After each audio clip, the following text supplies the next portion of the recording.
Hello, Flat Earth researchers, debaters and debunkers. Perspective governs everything we see, every observation we make, whether we're looking across the surface or into the sky. But we have to ignore it or pretend it doesn't even exist if we are to believe and perceive that we live on a globe. We are wrongly led to believe that horizons are caused by some kind of physical bulge or curve in front of us.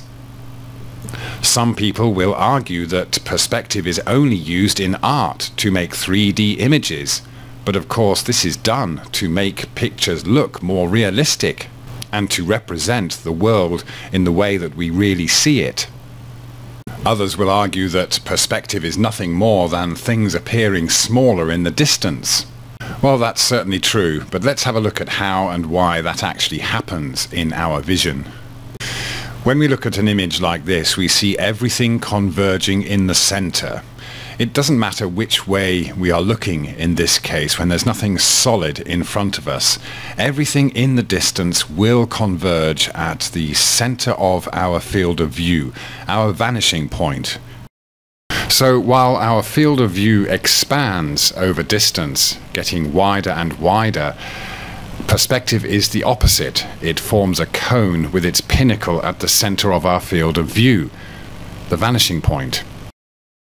The laws of perspective dictate that anything directly in line with our line of sight will remain at the center of our field of view, no matter how far away we get from it. However, anything outside of that, above or below our line of sight, or either side of our line of sight, will appear to converge at the center, just as parallel train tracks appear to converge. The same happens all around in this cone of perspective. Everything that is going away from us, that is outside of that center point of our field of view, will appear to converge in the center over distance. So this is how we know when we look across a flat surface that's lower than our eye level and goes off into the distance, a short or a long distance, that surface will appear to rise up to our eye level, the midway point of our field of view, creating a horizon at our vanishing line or vanishing point. It won't go any higher than that, and this tells us that it's flat.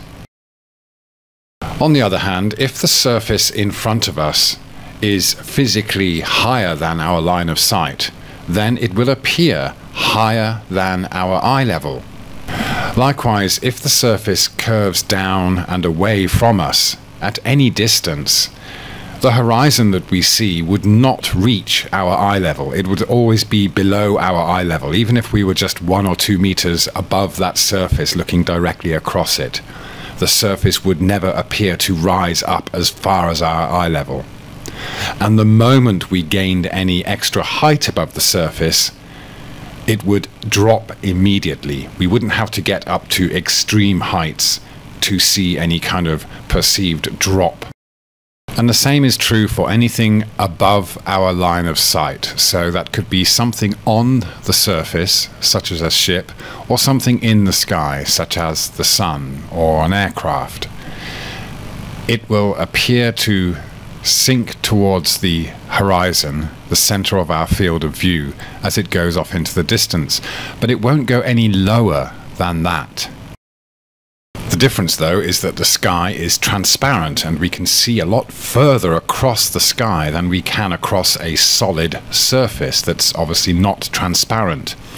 So when the sun sets and appears to go below the horizon, it's just going to the center of our field of view as it goes away into the distance. And because the solid surface is also there in the center of our field of view, then the sun is cut off.